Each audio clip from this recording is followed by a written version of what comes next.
परेशानी बयान करो, तुम्हारे साथ पूरा पूरा हिसाब किया जाएगा। हुजूर, मैं एक गरीब आदमी हूँ। पाई पाई जोड़कर मैंने एक भैंस खरीदी थी। मेरे पड़ोस में एक अमीर आदमी रहता है, इसके पास तो कई भैंसे हैं। तक इसने मेरी भैंस चुरा ली और मेरे घर में मरी थी भैंस बांध दी। क्या तुमने उससे शिकायत की थी? जी हुजूर, जब मैंने इससे अपनी भैंस वापस मांगी तो इसने इनकार करते हुए कहा, हुजूर ये भैंस तो मेरी है, मैं गरीब आदमी हूँ, दूध बेचकर बड़ी मुश्किल से अपने घर का घर चलाता हूँ। कई मर्तबा इससे मिन्नत कर चुका हूँ मगर इसने मेरी एक ना सुनी। मजबूर होकर मैंने कोतवाल की कचहरी में दावा भी किया मगर कोई सुनवाई ना हुई।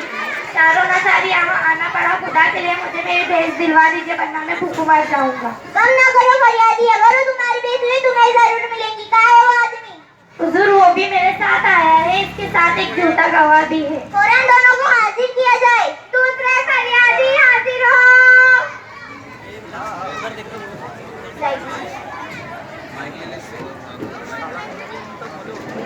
तुम्हारा नाम? हुजूर, मेरा नाम अमीर अली है। और तुम्हारा नाम?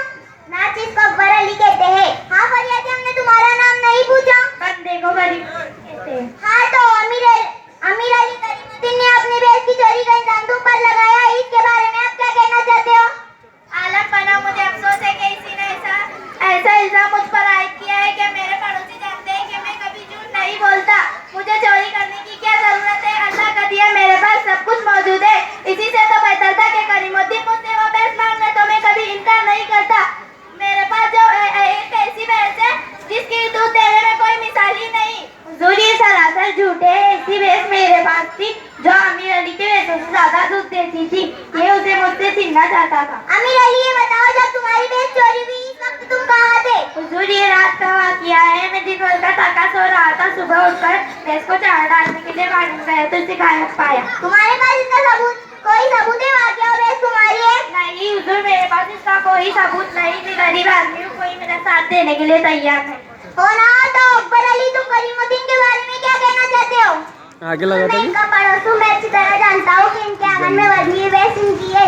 ये कैसे हो सकता है कि अमीर आदमी की भैंस कम दूध दे और गरीब आदमी के चार न चार पैसे भी मुश्किल से जमा होते हैं, उसकी भैंस ज्यादा दूध देती हो। मनगढ़ंत कहानियां बनाकर दूसरों को चिनकर करीमुद्दीन की ये पुरानी आदत है। तुम्हें कैसे मालूम करीमुद्दीन मनगढ़ंत कहानियां बनाकर दूसरों को छीनता है? हुजूर, एक माँ को भी उसने मेरी बकरी पर कब्जा करने की नाकाम कोशिश की। हुजूर, गवाह झूठ बोल रहा है। इसे मेरे पड़ोस में आए हुए मुश्किल से 15 दिन हुए हैं। आलम पना, मैं झूठ नहीं ये बोल रहा है, मैं 15 बरस से वहाँ रह रहा हूँ। ये सरासर झूठ है। मामला काफी पेचीदा है, इसका हल ढूंढने के लिए यकीनन हमें कुछ वक्त दरकार है। वज़ीर आज़म इस मुकदमे के बारे में आपकी क्या राय है?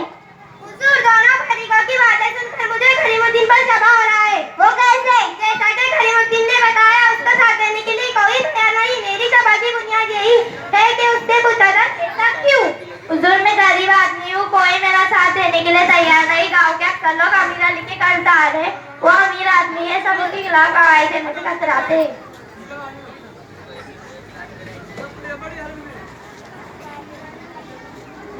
करीमुद्दीन, तुम थोड़ी देर के लिए बाहर जाओ। जो हुक्म सरकार।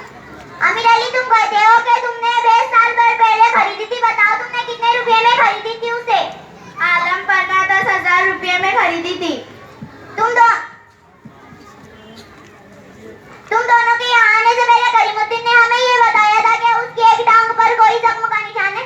तुम बता सकते हैं वो जख्म किस टांग पर है? जी हाँ आलम पन्ना, उसकी अगली दाई टांग पर वाक़ा जख्म है। बहुत खूब। करीमुद्दीन ने हमें ये भी बताया था कि उसकी तुम पर कुत्ते के दांतों के निशानात भी हैं। जी हुजूर, एक दफा मेरे पालतू कुत्ते ने इसे काट लिया था। फरियादी को हाजिर किया जाए। करीमुद्दीन हाजिर हो। करीमुद्दीन, क्या भैंस की कोई टांग पर जख्म का निशान है? जी नहीं हुजूर, मैं उसकी बड़ी हिफाजत करता था। क्या उसकी तुम पर कुत्ते के दांतों के निशानात भी हैं? नहीं हुजूर, कोई निशान नहीं। आखिर हमने मुजरिम को पा लिया। अमीर अली, तुम्हारा झूठ खुल गया है। भैंस की तुम पर कुत्ते के दांतों के निशान एक मनगढ़ंत बात थी। तुमसे सच उगवाने के लिए हमें ये तरीका इख्तियार करना पड़ा।